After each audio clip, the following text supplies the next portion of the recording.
Yo, my name is Jessie. Coffee+Bonghits. Are y'all ready to start the show? Push it in.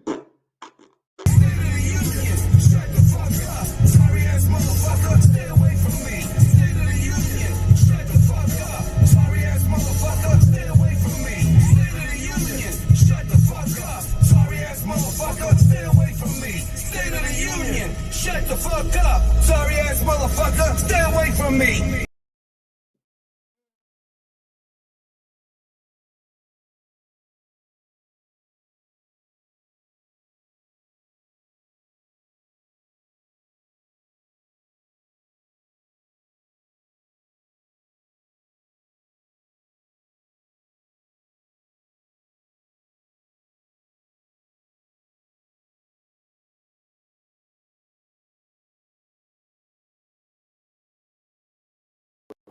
Let the joyous news be spread, the wicked old witch at last is dead. Ding dong, the witch is dead. Witch, oh witch, the wicked witch. Ding dong, the wicked witch is dead. Wake up the wicked and stop your eyes down of bed. Wake up the wicked witch is dead. She's gone where the mountains go below, below, below your home. Open up and see, and then down the merry-o, singing high. With all the wicked witches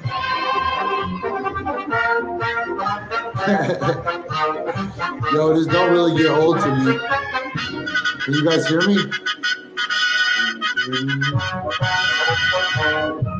Can you hear me? Can you hear me?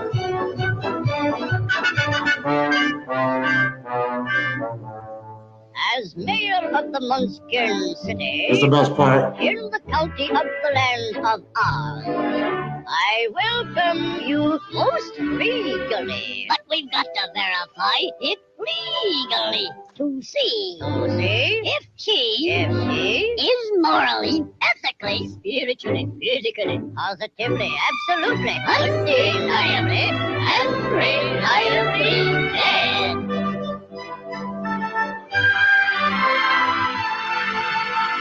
Look how happy everybody is. As coroner, I must have her. I thoroughly examined her, and she's not only merely dead, she's really most sincerely dead.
My bad. Hey guys, guess what? The microphone wasn't fucking plugged in.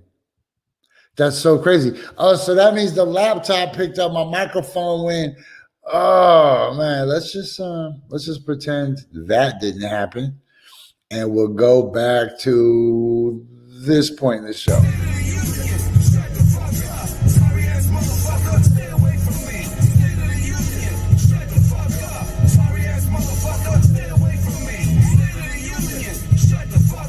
Sorry fuck up. Sorry ass motherfucker, stay away from me. Yeah, okay, that should be way better. This is Coffee and Bonghits with Jessie. I'm not drinking coffee and I don't have a bong hit. I'm at the apartment today. Flight Lounge is closed today, but tomorrow and all this week, Chef Marcus Branch is open the kitchen. I'm gonna be in there doing my show. There is room for some cool cats to come through, but of course you have to be a member.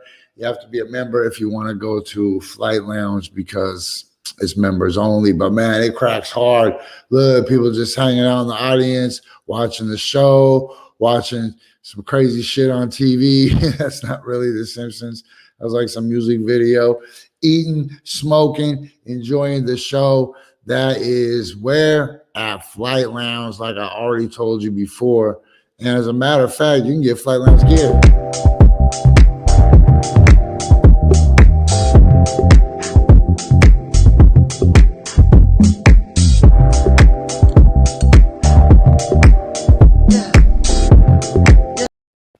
Man, I just like that green right there. Okay, so look, let's go. Oops, let me move this picture out of the way. Sorry, I'm still not very good at all this. Boom, there we go. Okay, look, today here's what we're going to talk about. Shout out to Hunter Biden for looking like me and still getting so far in life that his dad is the president, because that is hard. Shout out for getting into that America Endgame video that people thought was me. That was dope. Shout out for smoking crack, because obviously it ain't that bad. We just decriminalized it in Oregon, and that means the next step in Oregon after decriminalizing it is getting medical blow and medical crack rock. And then after that, a couple of years, the government's going to be like, you know, we really like these $100 fines, and not enough people signed up for the prepaid drug possession insurance. So we're going to actually just start licensing state approved crack houses run by people. You got to get your crack card first, right? You got to get your little crack card. That means you know how to work the scale. You know how to not just use the Tanita, you new school son of a bitch. You got to be able to use the triple beam, like the big triple beam that people would steal from science class and give you. And you got to be able to use the little plastic triple beam that comes in the dish, and you got to tink it. And then you can get the licensing for the manufacturing. You can get the licensing for the sales. Man, wait till they do that shit with crack. Hey, what's up, Flight Lounge? I see you. Remember, here's one more chance to remind you guys that you could be eating like this. Look, the one on the right, that's a vegetarian plate. The one on the left, that's a failed vegetarian plate. But man, we are cracking there at Morning Bowling League. But don't forget, you got to be a member, man. This ain't just one of those walk-in places to get breakfast. This ain't like Denny's. But there also is nobody playing video poker right there, and nobody's doing drug deals in the parking lot. So that's what. Yo, here's the thing I'm going to talk about today. I cannot stop cussing out old people. I feel like I'm ashamed more for not being ashamed. Like if I had a tiny bit of shame for it, then I wouldn't be so upset with myself. Like, Jessie, be humble. For God's sakes, man, just be humble. It's a victory. Yes, you got your victory, but now relax, Jess. Just calm down. I can't. I just keep typing so many tears on all these just like live streams and these threads, and these people are freaking out. And oh man, we got a new segment to show you guys today too. We got a new segment to show you guys today. This is some of the presidential comparisons. Guest star Momo will debut that today. But I'm not going to dwell on it too much right now, but I'm really just smashing these people. Like, imagine that they're in a car wreck and they're like, oh, I think I broke my arm. And I just come up to their car and they're like, could you help me? And then I just punch them in the face, pop one of the tires of their car, and then siphon out their gas, and then break their windshield, and then steal their tags off their license plate. I got no mercy. I got no mercy. Zero. You know why? Because I'm on borrowed time, because I think I'm going to wake up at any minute and this is all going to disappear. So I'm soaking it up. I'm living it like it was a dream in real life, right? Oh, I forgot to throw the logo back up. Let me do that for you real quick. Oh, let me remind you guys also that if you need some edgy shit, you need to go to standupandfightback.bigcartel.com. Standupandfightback.bigcartel.com. They got a giant selection of F Donald Trump shirts. Y'all thought I was going to slip up just because I made it to the 11-minute mark, but it doesn't really count because I had to kind of restart the show because of the microphone issue. So I'm still in the first 10-minute part. Okay. Anyways, go to standupandfightback.bigcartel and tell them that you heard about it on Coffee+Bonghits. And then now we will switch to another overlay like this one. Boom. Look, doesn't this look delicious? Doesn't my show look delicious right now? Okay. But I'm not going to be nice. Are you guys? If you're going to be nice, that's great. I encourage you to be kind. I encourage you to be nice. I encourage you to be the bigger person. I am not going to be that, though. But I really admire those of you who can see from the bigger perspective that we're all interconnected, dynamic, symbiotic organisms that all rely on each other somehow through a giant butterfly effect. But still, man, F those dudes super hard. In fact, F anybody who drives any kind of truck. All trucks can F off now. All hats. A dude so terrible he ruined all hats. Nobody wants to F that dude. And F you people. People who say, oh God. I swear on my grandma, I've seen people say he was an attractive man. You know what I'm saying? I've seen people say that he's physically fit. I've seen out of his own mouth some of the most outlandish things ever, right? But now man, how many times did I come on this show and say, if you think there's even going to be an election, you're living in a dream world? I said that so many times on this show. Oh, look, there's no way. So here's the weird thing that nobody seems to understand. I'm just going to extrapolate this a little bit, man. He's going to go to jail now. Unless Joe Biden decides that he's going to pardon him, which I don't know, man. I don't know, man. I don't know. Can you pardon a Russian asset who rose to become the president? I mean, it's a great success story in Russia, you know, and the president's still out there fundraising. There's still people talking about, what if he runs again in 2024, man? How are you going to run from a federal prison on a stack of bunk beds that are like 10 stacks high with all your friends and all your family members and Mike Pence and his wife, Mrs. Swan? How are you going to do it? But see, alternatively, if I find out that Joe Biden cheated,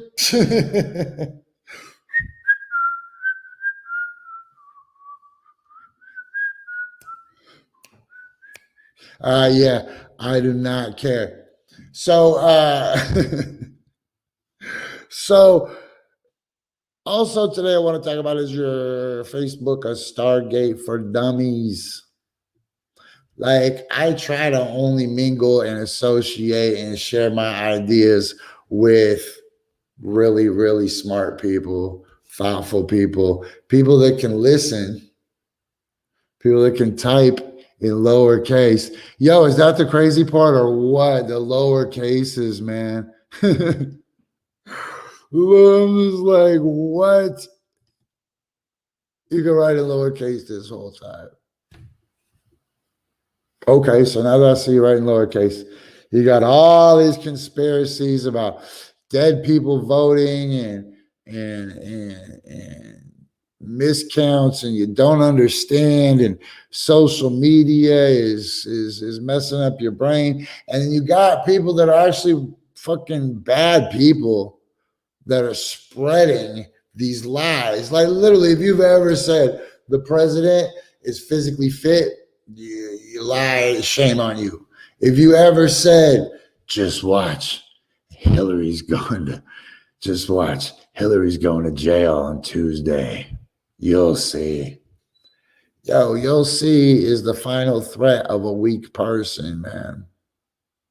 Remember that. See it right there. You'll see is the final threat of a weak person. So these people are literally like, I think the president's completely taking the coronavirus seriously. Like, what are you saying? Well, the president has probably survived COVID because he's in wonderful physical condition. Like, this dude doesn't even just eat Big Macs. This dude is so big and nasty that he just eats McDonald's franchises, just people in it and everything. This man is so gross, and these people will literally come sincerely and say these crazy things. But here's the thing. I ain't coming on my page and seeing it. I wouldn't even know these people had these kind of opinions. I wouldn't even know if these people didn't exist if it wasn't for my friends that are idiot portal gatekeepers, right? Like, remember that dude in the Thor movies where he stands by the gate and then Thor has to come and be like, all right, I need you to transport me back to Earth, or yo, holla, I need to go back to Asgard. Some of you are that people. Some of you are the Richard Dean Andersons controlling the Stargate, letting people from the planet Jackass into this country by the millions. I mean, how many people voted for the president? How many people legitimately said, I think he's taking the coronavirus seriously? How many people said, I don't think he lies? How many people said Melania probably loves him? How many people probably said Melania is not the Baroness? You know who Melania is? Melania is the lady that smoked the long-ass cigarettes in the Fred Flintstone cartoons. They called everybody Darling. You know Darling? Trust me, Darling. And then Fred and Barney, next thing you know, they're inside a volcano running from dudes and hopping in elevators, and then that lady would just pop in and just boom. Okay. Man, I blew through the stop sign, but there's a lot of stuff to cover today, man. But the bottom line is I'm still going to be looking like Hunter Biden, and I'm still going to be cussing out old people. Why? Because I am the author of my story, right? And that's what I want to remind you guys right now as we start this Monday, because Mondays are big, yo. Mondays are literally, you can do whatever you want on a Monday, right? So I want you to remember that your brain is a machine. Your brain is a computer. Your brain is open to suggestible programming. So whatever you tell yourself is real in the reality that you live in, right? Which is, that's a whole nother show, which will be premiering in December. Okay, so that whole other reality that's your show or whatever. And the point is, here's the exercise. If you know what time it is, get up out the passenger seat of your ear with your mind. Unbuckle that seatbelt, open the door, get up. Don't forget your phone. Grab it. Get your mask. Grab your mask. Walk around the back of your head. Climb into the driver's seat of your own life. Be the author. Don't be the passenger. It's Monday. Oh, my God. The infinite potential that we have. You know how excited I am about Mondays? You know how excited? I have something around here that I got just for Mondays. Look, Monday. Yo, it's freaking Monday, yo. Monday. Okay, yeah, so don't be an idiot, Portal, first of all. But yeah, let me get off this Monday.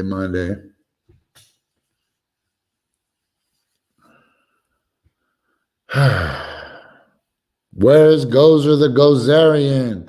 No, no, no, no, no. Okay, let's get this news banner off here. So, Boosh, take that off. Let's take Mutombo off. No, no, no. No stargates to idiots or jackass planets. You guys got to stop.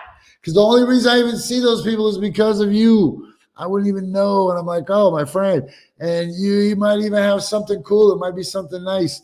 But I got no pity. And those people are so dumb. They're so dumb. Look what Facebook had to put up today. Here's some facts about the election brought to you by Facebook. Avoid confusion about the election. Elected officials follow strict rules when it comes to ballot counting, handling, and reporting.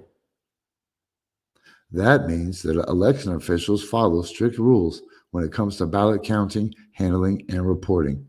Differences between final results and initial vote counts are due to it taking several days after the polls close to ensure all votes are counted. Like, you're so dumb that Facebook has to teach this to you. Look, vote recounts and legal challenges are a regular feature of elections and must take place under established guidelines and processes. The thing is, these people never started paying attention to politics. For a long time in the beginning of it, you'd see him say, Hillary was the crappiest president we ever had. Like, bro, Hillary wasn't even the freaking president. What is wrong with you? You gigantic buffoons. You don't understand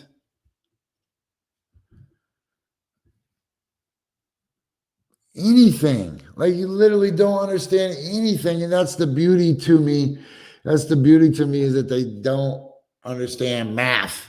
And so when they look at all these screens with percentages and these numbers and this, the anchors, I'm with Blitzer, and this is a really complicated math problem. I'm going to say it really fast. So they're like, all right, what they need is 42% in this county, so that'll get them up to 31% overall in the total, not counting the mail-in ballots, which are coming, and the military ballots, which still have to be processed later. That's going to give this state this whole entire number, and then you're going to take that number and you're going to extrapolate the patterns, and then you're going to project a winner. And they're like, what? Project a what? Because project was the only word they understood. And they just look at these giant screens full of numbers, and their heads are going to explode. And they're just like, oh my gosh, why does it have to be math? That's how you know it's hell for a hillbilly or a dumb person or a low information voter like a Trump supporter. They're like, oh my God, this is hell. Lord Jesus, protect us from all this math. Math wasn't part of the curriculum at the School of Hard Knocks. Oh, Jesus. Little baby Donald Trump in a manger. Please save us. I don't know what the remainder is. So that's what's beautiful to me. That is what I like about the process. And then when they realize that they can't figure out math, they're just going to go, oh, it's the Electoral College anyways. And then, you're like, man, you scream about the Electoral College every 2 years. You don't know anything. Okay. I know I just blew through that other stop sign. Damn it. Now we're like at the bottom of the hour. Oh, shit. I'm supposed to have a guest. We'll see. Forgot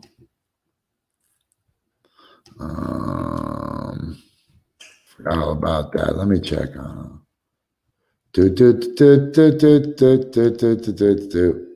Because, you know, we just got hosed here in Portland too, right? Like, I forgot to tell you guys, I am in Portland right now. And I'm probably going to be here all winter, so make sure that you build some shit. Because if I'm stuck here, I'm going to build some shit. And in fact, if you're listening right now, I'm about to steal a house, a big house, like a mansion. I've been plotting it and planning it for months. I just had to wait until the time was right.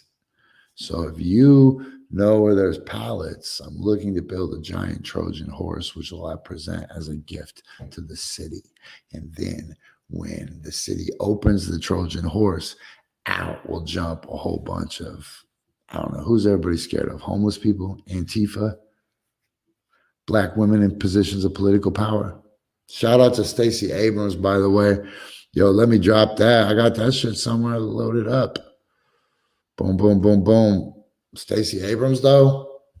Yo, Stacey Abrams did what the people in Portland did after Ted bought the first election, right? Because Stacey Abrams got hosed in her election in 2016. And I got hosed in my election in 2016, and the whole city got hosed, and the state of Georgia got hosed because Stacey Abrams wasn't their governor, right? So that means that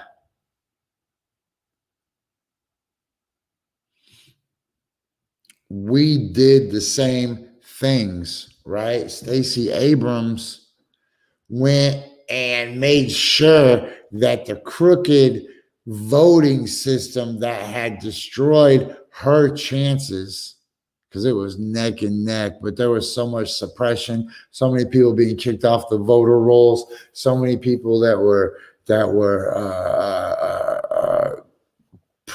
forced to vote in like one location that's understaffed and over serving. And she was like, F this, right? And in Portland, we were like, F this, man, because Ted outraised everybody by like $600,000, right? So we're like, let's sew up these elections. So Stacey Abrams went and she just became like this machine and galvanized all these other machines and built this huge machine of accountability and these processes to make sure that it was ran right and ran correctly. And honestly, all over America, people did that, man. People, for whatever reason, wanted a fair count, right? Whether you wanted Joe Biden to win or whether you wanted Donald Trump to win, all you wanted was a fair election. And I'm going to say it earlier, and I'm going to say it again. If you find out that Joe Biden cheated, what are you going to do? Shut your mouth, right? Shut your mouth. What are we going to do? Shut your mouth. Okay. So today's big thing in the news is everybody that's mad about accountability in social media, everybody that's mad about accuracy in the reporting from the outlets that you're consuming your product through, everybody that's upset because Donald Trump is getting booted off of Twitter, or his posts are at least. You know, Alex Jones got censored. I think Roger Stone's been censored now. A lot of right-wing sites are taken down. So a page called Parler decided this will be a good time to enter the social media venue. And when we come back from the bottom of the half hour, we're going to go into Parler. We're actually going to sign up for Parler, and then we're going to we're going to have an account. We'll just have a Parler account. We'll check on it. We'll see what these guys are up to. See what in the land of misspelled words and random capitalization and periods after every word sometimes. Ooh, or capital. Words over, period, space, new capital letter for each word. I can't really speak that language, but I can read it a little. It's like my Spanish. I read it better than I speak it. So we're going to get into Parler in just a second. But it's bottom of the hour. That means it is halftime. And so it's halftime. You know what that means? It's time to take 4 bulls to the head.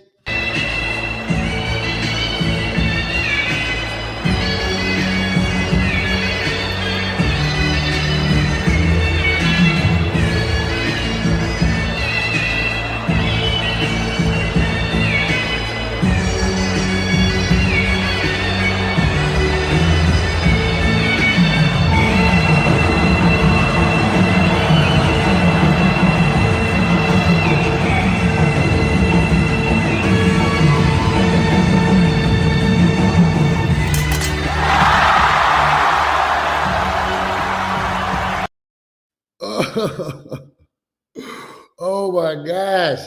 That lays more hardcore than me. I've been up since 6 o'clock. I probably took 4 bowls to the head too, though.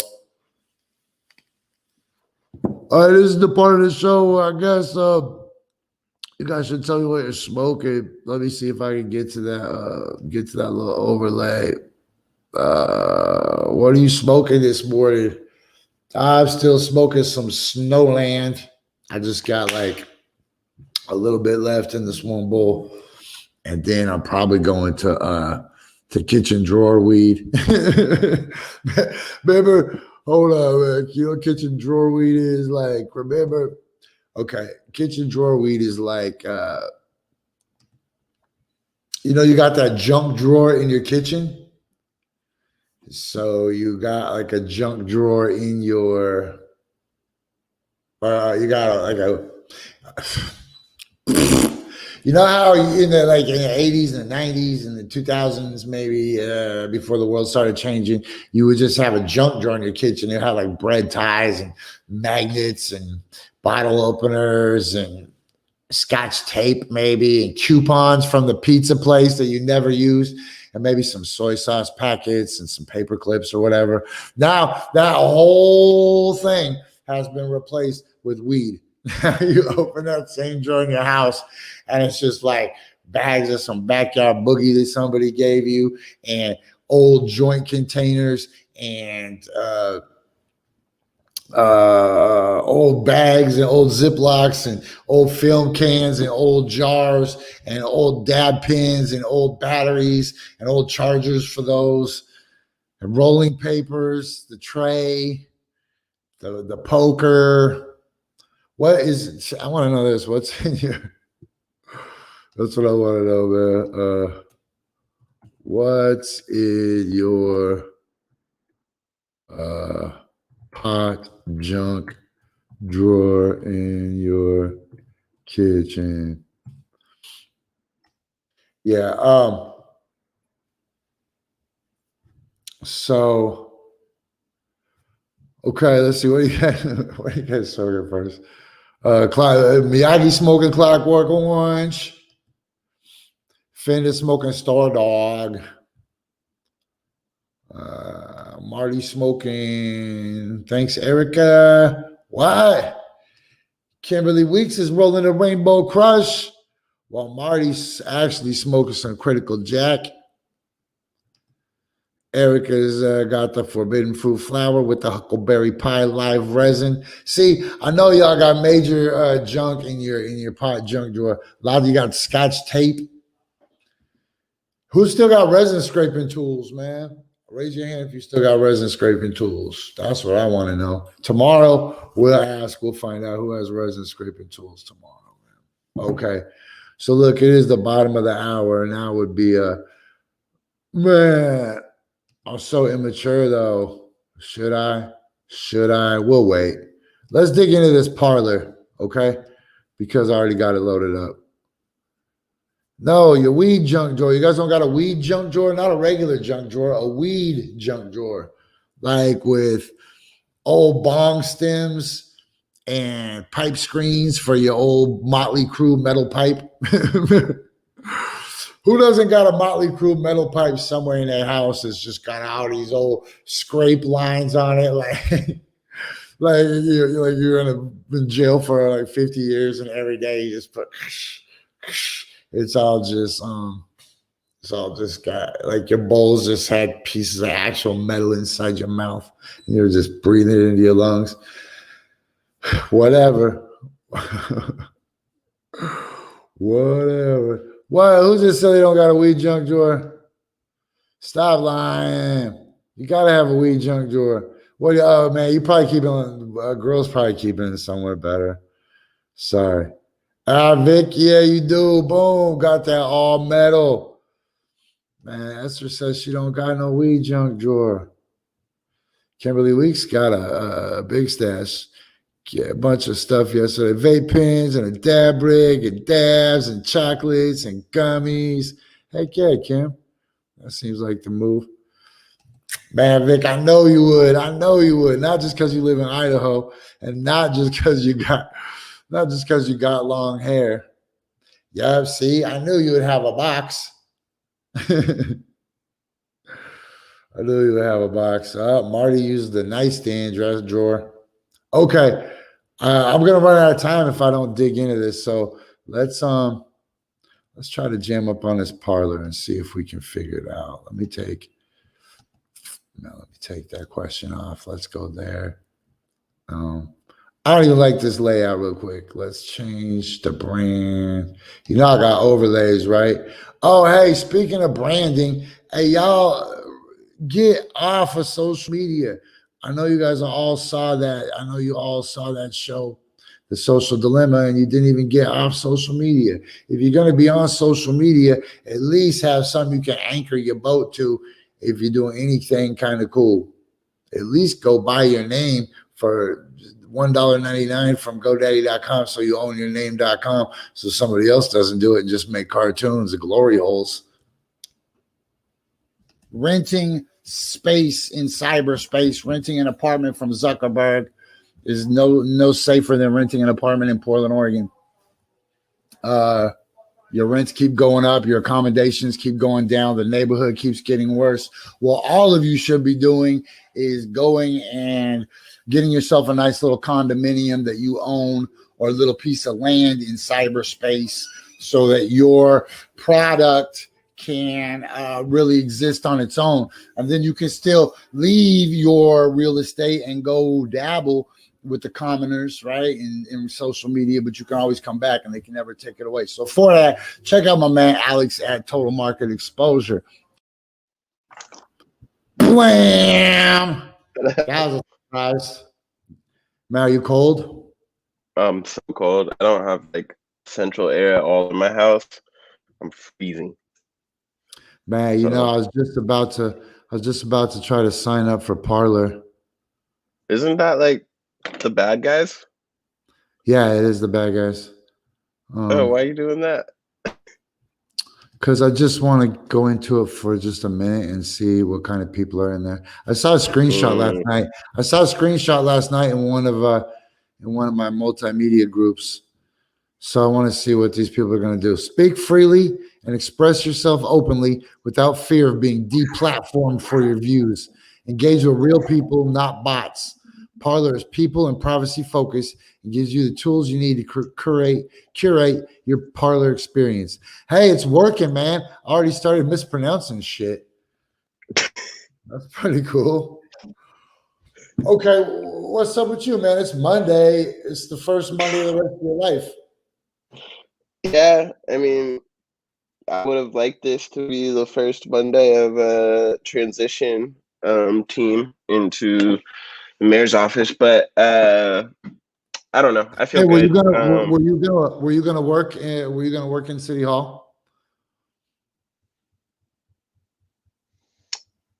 I mean, I guess I can say whatever now. Yes. Yeah, that was the plan. Yeah, I mean, you're the only person that's publicly said that. I think it's a norm for the campaign manager to have a high position in the mayor's office. And actually, I think Ted sort of broke the norm of it being chief of staff.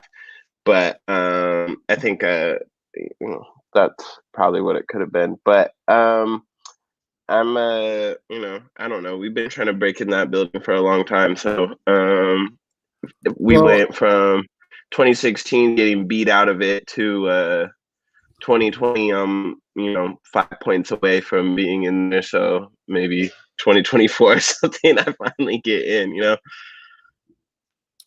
Is Sarah looking to run again? I don't think she has any plans on that. And I would sincerely doubt that it would be 4 years from now. I mean, that would be 12 straight years of like running for mayor. That's a long time. But yeah, it hurts. But I think I mean, like in politics, just some of the most valuable things you can have is a loyal base, a mailing list, a list of donors, and that kind of stuff. And so that's all something that I think is irresponsible to let go to waste.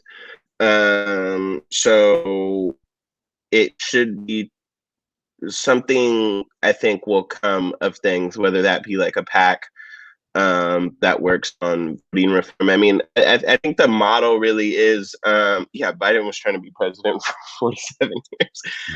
But I think the model is, so if you look at Stacey Abrams loses that election, shouldn't have, like, pretty much got cheated out of it.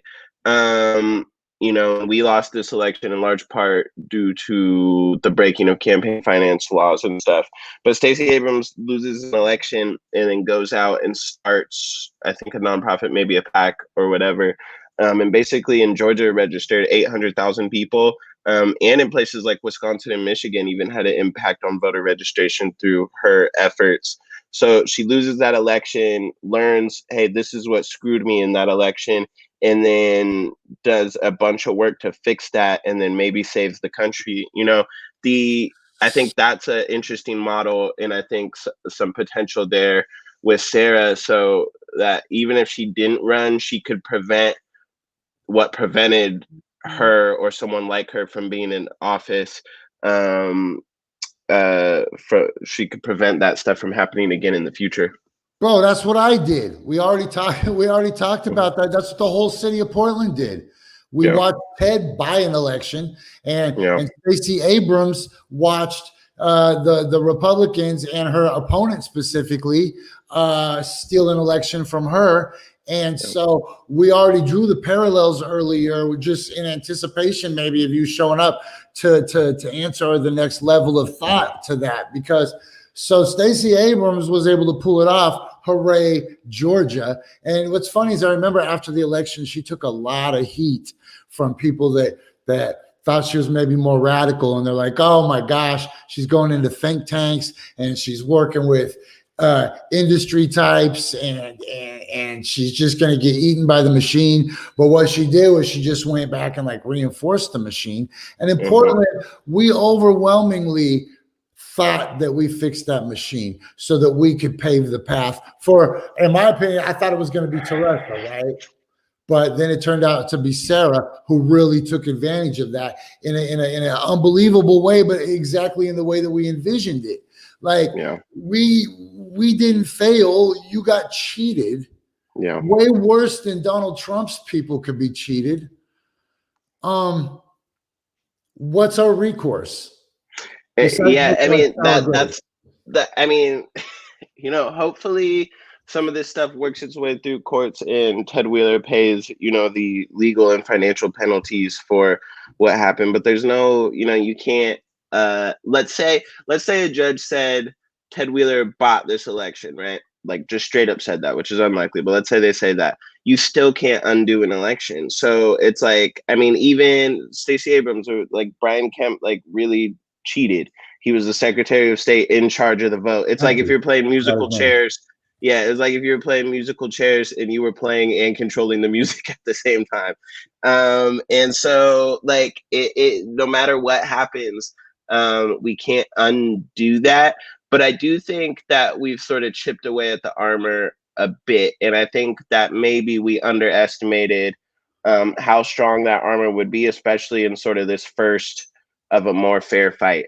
And so because a lot of things were new and haven't worked their way through the courts a lot, he was able to take advantage of, interpretations by the auditor, etc.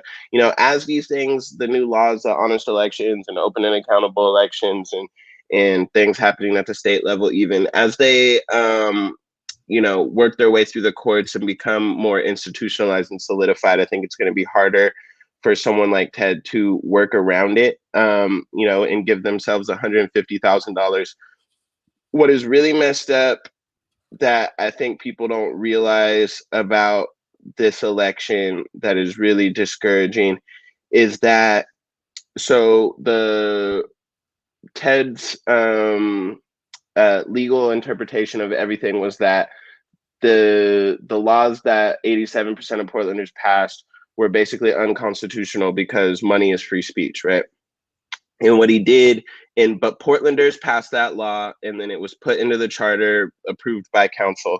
And then we paid for the Portland city attorney who works for Ted Wheeler to go make that legal argument in the courts on behalf of Ted Wheeler against the law that we voted for. And so we voted for the law, and Ted Wheeler's city attorney is out arguing, no, this law is unconstitutional. That's not supposed to happen, right? It's supposed to be the opposite, where the city attorney is defending what the city, passed.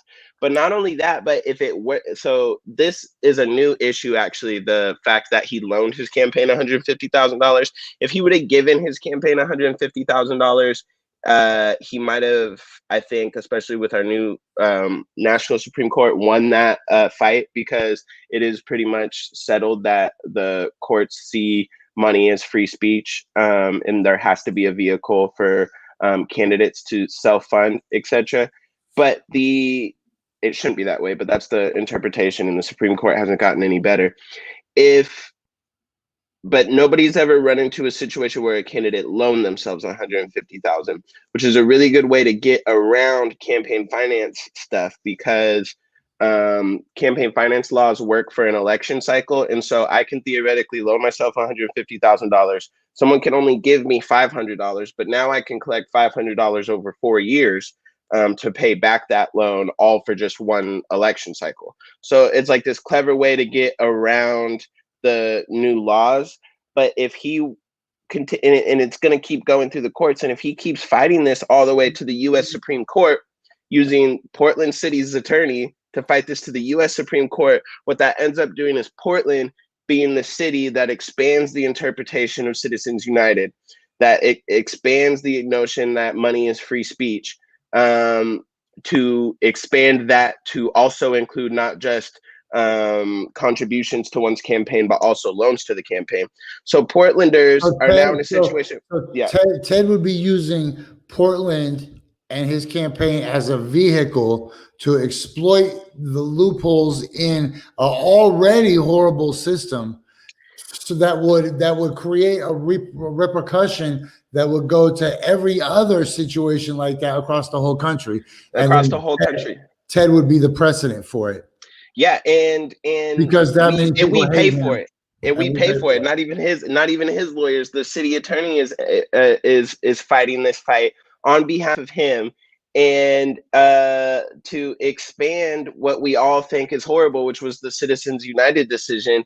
And so Portlanders vote 87% for something, and instead what we get is Portland being the city to maybe make the exact opposite, the law of the land across the entire United States, all for Ted Wheeler's one election. And so that sucks. And had Sarah been mayor, our city attorney would not be fighting this. Like, our city attorney would say, yes, we believe this is constitutional. We would submit briefs on that side of the argument. And that kind of stuff is like when people's ballots come, and they check who they vote for. Most people their vote is just a gut check. A lot of it is name recognition. But if you are really getting into issues in Portland, it's like number one is housing, and then sometimes policing goes in, and sometimes climate, and affordability and stuff like that. But hardly ever is campaign finance somebody's number one issue when they mark their ballot. But campaign finance impacts, more than any other thing, every other issue you could possibly care about.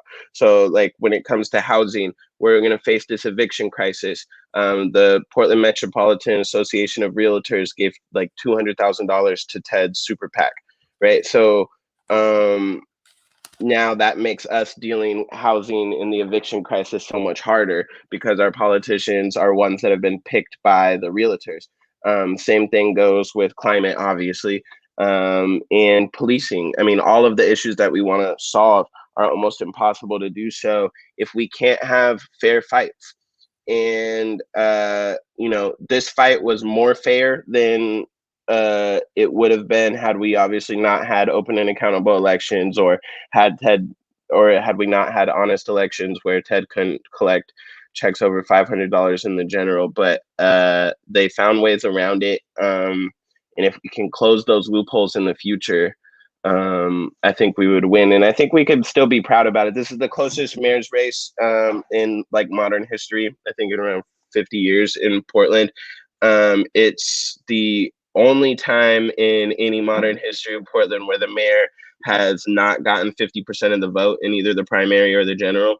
And so he's going in without any clear mandate. Most people who voted in the election did not vote for Ted Wheeler. They voted for change. And so. All right, that's enough Ted Wheeler talk. I Right. don't care. I brought you on for 2 reasons. Man, I only plan on letting you talk about Ted Wheeler for like 2 minutes. Okay. Atlanta, you just came home from. You lived in Georgia. Beautiful freaking place. Crazy place though. So much Bud Light everywhere.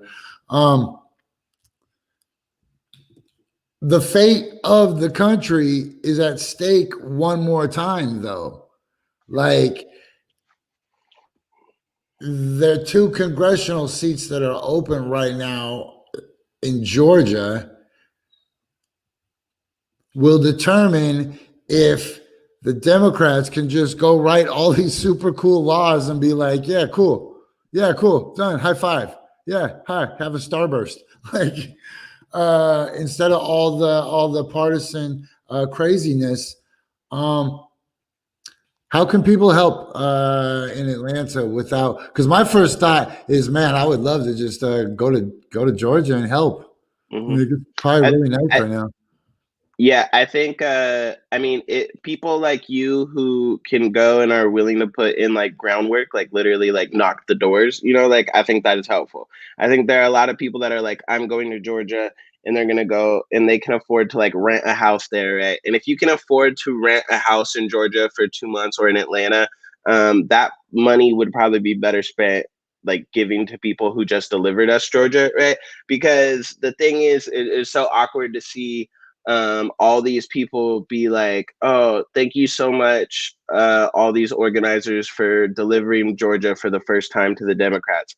All right, now I'm headed to Georgia to deliver Georgia to the Democrats. It's like, well, what we should be doing is saying, yo, y'all are the experts on flipping Georgia. How do we do it now in the Senate race? I do think it's an extremely uphill battle. If I got there, I would just find Stacey Abrams and be like, what can I do for you? I'll do whatever you need. All these people, that are going to have these Airbnbs full of brochures and stuff and bringing people in like Kirby's, Kirby salesmen and stuff, and fundraising on top of it. Like, I mean, they're going to have to pay me because I'm probably going to have to eat at some point down in Georgia. But man, knocking on doors right now, that is literally like the crux. Like, losing the president is cool, but Mitch McConnell is still in power. And I think, I sincerely doubt that Biden was either of our first choice for it to be the nominee, right? And so, and I think a lot of people who voted for him did so because of the moment where they felt like this was especially in South Carolina, which really put him over the edge. A lot of, especially Black voters, voted for Biden because of pragmatism. They felt like he was the right person to beat Trump in this moment, right? And he ended up doing it. I don't think we can say for sure somebody else wouldn't have, but obviously he did, so that worked. But I do think that there are some like natural inclinations of Biden that have been troubling. I do think that Trump did a lot to divide our nation, and we have a lot of healing to do, but we can't have too much bipartisanship with these people that are like pretty much fucking evil.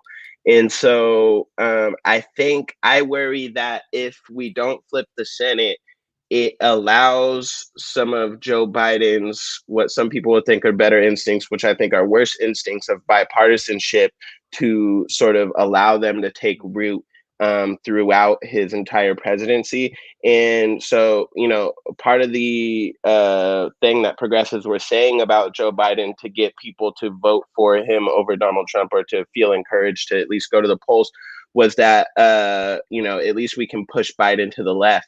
That is going to be nearly impossible with a Republican Senate. And so I think that Biden being more conservative than the House, which he certainly is right now, and potentially more conservative than the Senate, if we flip the Senate, is a much better spot to be in where we're pulling him alongside, as opposed to the Republicans having a constant ear out in this, a constant, bug in his ear out of necessity. Because I think that there's a lot of bipartisanship that he could engage in that could be really detrimental, and even not just in policy, but in who he appoints to his cabinet, because they have to be Senate confirmed. You're not going to see really, really more controversial progressives in his cabinet. I'm guessing we actually end up seeing some Republicans in his cabinet. I wouldn't be surprised with like Mitt Romney or Colin Powell or something like Condoleezza Rice, that kind of stuff. Pete Buttigieg. Oh God, he's going to be in the cabinet for sure. He's going to be something. What? Mayor Pete? I can't stand that dude. He's going to be probably, I would say probably Veterans Affairs, but maybe even Secretary of Defense, something like that. Then they made Mayor Pete Spider-Man in that video. I was just like, I do not like Mayor Pete. Yo, that was cool to see Hunter Biden in there though. Yeah, I wish that Hunter Biden would have came out on stage with Joe Biden, like just like making it rain. But Hunter, yeah, I mean, I like that. Like Joe Biden is so like candid about Hunter Biden's like addiction problems, and that he overcame it, and that he's proud of him, and that he brought him on stage. Like that's all a cool story to me. I think so. And Joe Biden, like the loss that he has gone through in his life is just like, man, like to lose his like kid and his wife, I think, in a car crash, and then lose another kid later. It's like horrible. Man, do you know that like if we're not being sold a lie, right? And if Joe Biden is truly sorry for his role in writing the crime bill, and for all his errors and for all his guffaws and his mistakes that he's made over the years, and other times where he's zoned out like I do on my show, if he really is the guy that wants to redeem himself and wants to really cement a legacy as the dude that saves the country, we're literally right on the precipice of it, which is so crazy. We can come out of this coronavirus in this renaissance, this beautiful world where somebody can just say, yo, let's fix the coal restrictions on the runoff for the byproducts that we use when we do coal. Let's stop dumping them in the river. And everybody just jumps up and groups high fives. That's a world that's really, really at our fingertips right now. And it's so like inspiring. And I swear, I don't know if this is because I'm happier, but I see more birds today, and there's like more squirrels out, and the goats aren't complaining. And I know like everything isn't fixed, but we're close, man. We are. And I think, obviously it would have been better if the pandemic didn't happen, but it allows us the ability to really transform things on the other end of it. Because if a lot of times in the past, it's like, well, you can't do that. And it's like, oh, why not? Like coal or something like that. Why not? Because that's just not what we do. That's not how it works. That's not. And if 2020 has taught us anything, is that, the norms and the rules and stuff, we can bend them and change them. And it doesn't matter what we've usually done. We can do something completely different. And 2020 has certainly showed us that. And I think that Joe Biden, he doesn't necessarily have to be sincere in his beliefs there. I think as politicians at the national level, I don't know if he was sincere when he was fighting for the crime bill, and I don't know if he's sincere now. But if politicians go with the wind, and if we can be the wind, then then that's valuable. Man, let's get out of here, G. I know you got family. All right, 5,000, man. Thank you. Man. All right. Yep. Man, that was crazy. That went so quick. I just like listening to Greg talk. I'm always like, man, let's bring Greg on for like 5 minutes or 10 minutes, and then he just talks and I just listen, because really this show is as much for me as it is you guys, right?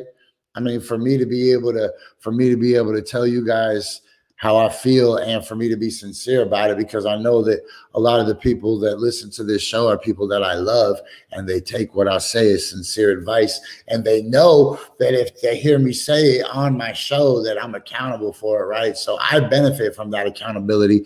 And in times where I get to interview somebody like Greg, I forget you guys are even there sometimes, and I'm just like soaking up the free game, because Greg's a really busy dude, and so we're really lucky that we get to have him when we do. Our friends are busy, man. So it's always a blessing when we get them. All right, you guys, it's Monday, man. It's Monday. It's Monday. You can do anything you want. Remember, the secret power is if you believe that believing makes things possible, then you believed it, so you gave power to your belief. So then when you believe that, it works because you already believed that and created the perpendicular universe, which it creates until it actually manifests. I know it sounds crazy, man. I know it sounds crazy. So I'm gonna get the nighttime show. All right, shout out to everybody for riding with us. Follow Greg on Twitter. It's Greg McKelvey, McKelvey. And we'll see you guys tomorrow. We'll see you guys tomorrow at 10 a.m. And then we'll do that parlor thing. I got a feeling we didn't miss that much. All right, we ran through the stop sign. I try not to do that. I try to keep it to an hour. My bad, y'all. Audi 5000, G.